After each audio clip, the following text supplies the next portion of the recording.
구주 예수를 더욱 사랑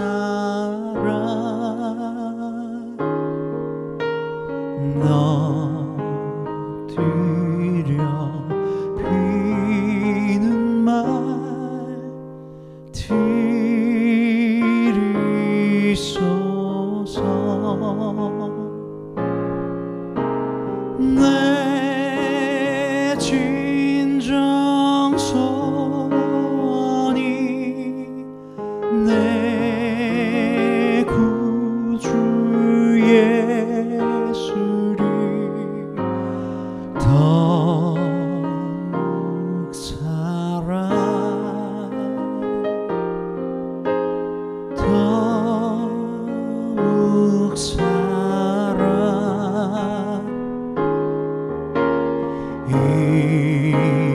이전에 세상 나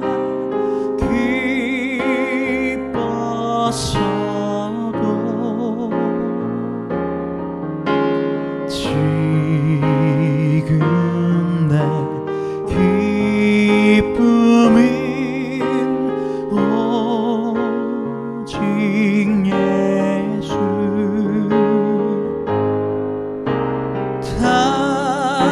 다만 내 비는 나 내 구주 예수를 더욱 사랑 더욱 사랑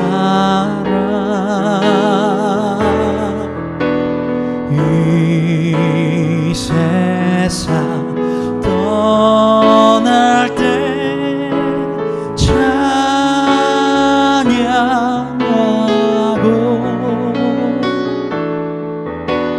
숨질 때 하는 말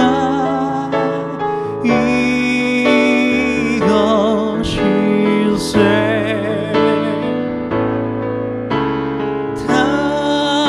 다만 내 비는 말 내 구주 예수를 더욱 사랑 더욱 사랑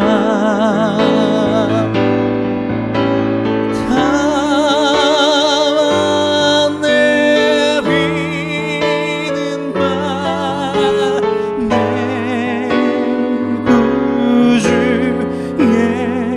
예수를 더욱 사랑 더욱 사랑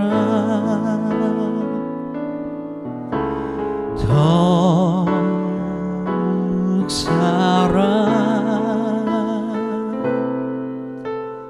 더욱 사랑.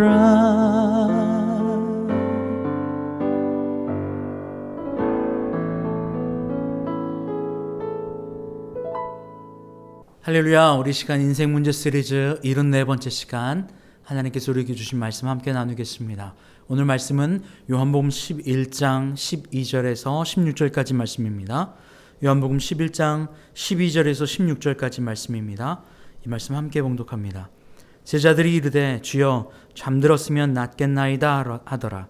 예수는 그의 죽음을 가리켜 말씀하신 것이나 그들은 잠들어 쉬는 것을 가리켜 말씀하신 줄 생각하는지라.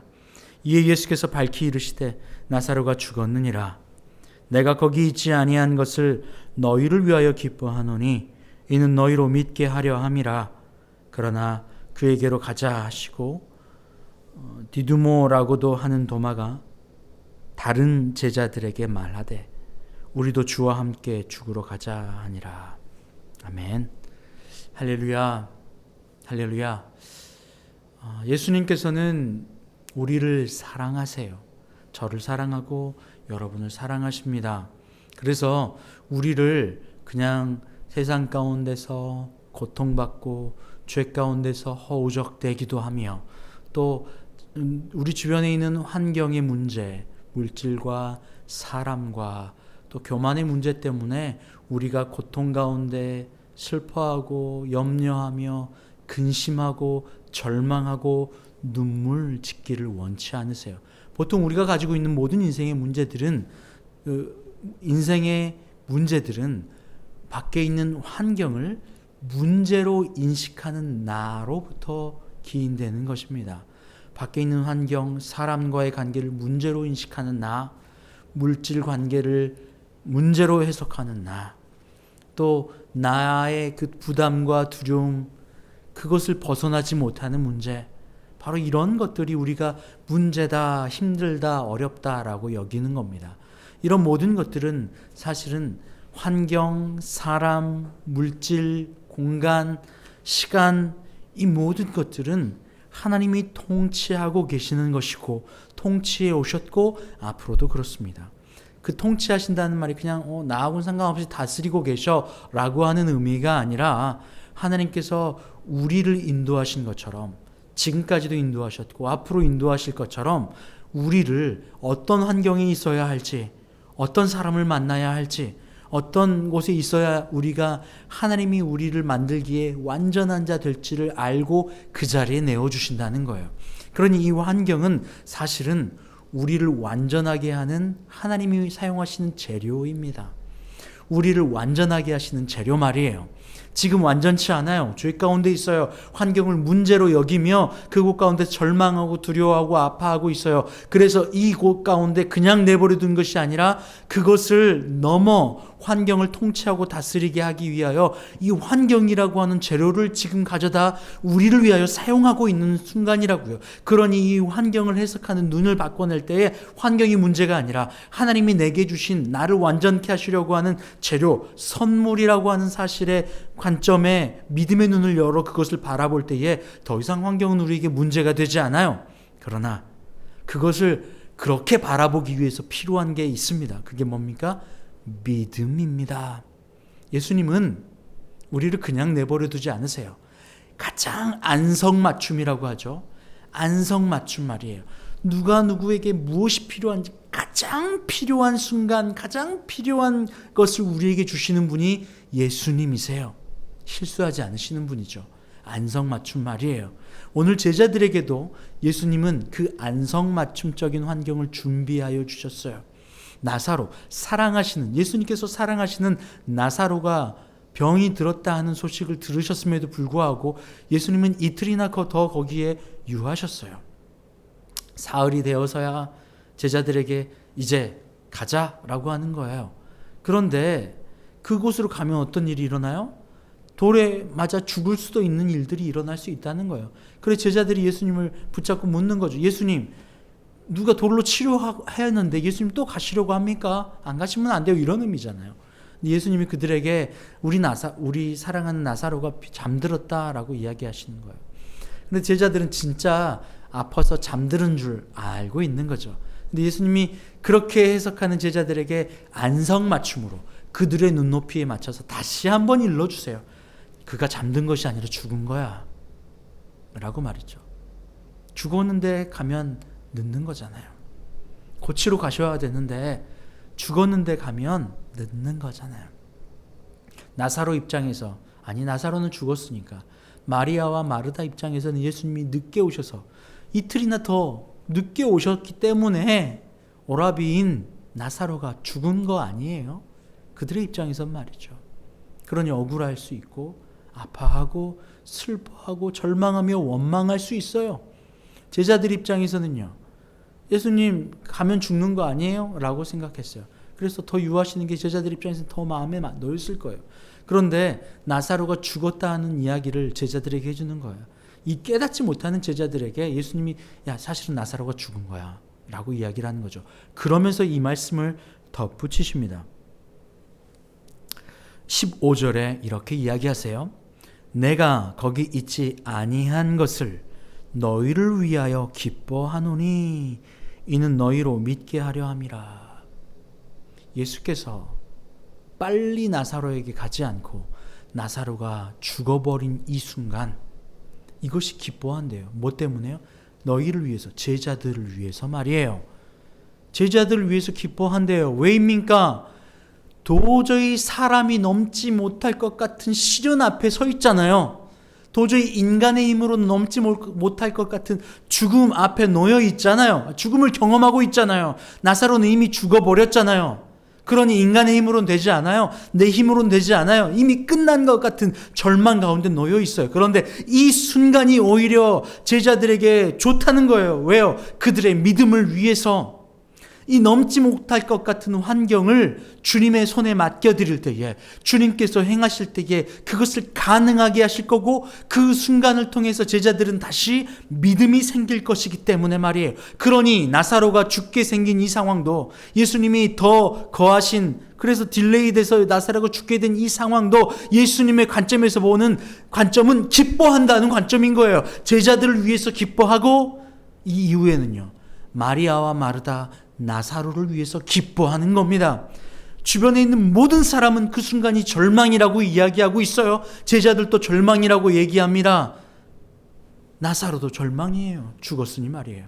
마리아와 마르다도 원망하며 절망하고 있어요. 모두가 절망하는 이 환경 앞에 예수님은 반대로 이야기하시는 겁니다. 기뻐한다라고 말이에요. 왜요? 이 환경은 예수님이 통치하고 다스리고 계시니까. 그리고 더 나아가서 이 환경은 이 제자들을, 마리아와 마르다를 믿음의 사람으로 바꾸어 놓는 귀한 재료가 되니까 말입니다. 할렐루야. 이것이 예수님이 환경을 대하는 자세예요. 이것이 예수님께서 환경을 통하여서 제자들을, 또 마리아와 마르다를, 오늘날을 살고 있는 여러분과 저를 대하고 있는 자세입니다. 예수님은 우리가 시련 앞에, 고통 앞에, 환경 앞에, 사람 앞에, 물질 앞에 절망할 것 같은 이 순간을 기다리시는 거예요. 왜요? 그 순간 예수님께서 그것을 역전하실 것이거든요. 그때에 그것을 통치하시는 예수님을 바라볼 수 있거든요. 절망하고 고통 가운데서 우리의 만군의 주 여호와 하나님을 찬양하고 그분께 믿음을 돌릴 수 있거든요. 믿음이 생길 수 있거든요. 다시 한번 15절을 볼게요. 내가 거기 있지 아니한 것을 너희를 위하여 기뻐하노니 이는 너희로 믿게 하려 함이라. 할렐루야. 너희를 믿게 하려고 내가 이 환경을 준 거야. 죽음같이, 절망같이. 그러나 이것은 너희에게 믿음을 주길 위해서야. 환경을 바라보지 마. 환경 너머에 그걸 통치하시는 일을 바라보는 것이 믿음이잖아요. 보이는 것 안에 보이는 것은 허상이고 보이지 않는 하나님께서 이것을 통치하시는 것이 실상이라는 사실을 바라볼 수 있는 눈이 믿음이잖아요. 히브리서 11장은 이야기하고 있잖아요. 그렇게. 이것이 믿음이라고 말이에요. 오늘 그 보이는 것 너머에 우리를 통치하시는 예수 그리스도를 보게 하는 것, 바로 이것이 예수님께서 우리를 향하신 사랑의 표현이에요. 우리가 맞닥뜨리고 대하고 있는 환경은 사실은 예수님께서 우리를 믿음의 사람으로 바꾸어 주시려고 사용하시는 하나님의 재료입니다. 할렐루야. 저를 따라해 보세요. 환경은 자, 따라해 보세요. 환경은 예수님께서 나를 믿음의 사람으로 바꾸어 주시려는 하나님의 재료이다. 할렐루야. 그러면 그 재료를 바라볼 때 우리는 어떻게 대해야겠어요? 감사합니다. 오늘 또 이 사람을 내게 주셨군요. 감사합니다. 오늘 또 이 환경을 내게 주셨군요. 감사합니다. 할렐루야. 이렇게 할 수 있는 거 아니겠어요? 이렇게 환경을 통하여서 예수님께서 제자들에게 믿음을 주시는 거예요. 그때에 도마가 뭐라고 합니까? 16절 말씀을 읽어볼게요. 디두모라고 하는 도마가 다른 제자들에게 말하되 우리도 주와 함께 죽으러 가자. 엄청난 믿음이 생긴 것 같잖아요. 죽었는데 이것이 이들의 믿음을 위해서래요. 그러자 도마가 제자들 앞에 내 믿음, 죽음도 불사하는 믿음이야 라고 하면서 자랑하고 있잖아요. 여러분 어떠세요? 환경을 내게 고통의 재료, 고난의 재료, 어려움의 재료, 문제의 재료로 바라보는 것이 아니라 나를 완전하게 하시려고 하는 믿음의 재료로 하나님께서 사용하신다는 눈이 바라봐질 때에 어떤 환경이든 내게 와. 할렐루야, 감사로 내가 해석해낼 거야.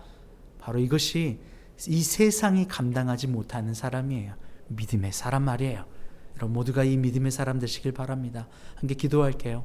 하나님 감사합니다. 주님, 때로는 이해되지 않는 것 같은 환경이 있어요. 나사로가 죽음 앞에 놓여진 환경, 또 가면 치료받을 것 같지만 더 유하시면서 죽음을 기다렸던 환경들 말이에요. 그러나 예수님은 그 환경을 기뻐한다고 얘기하셨습니다.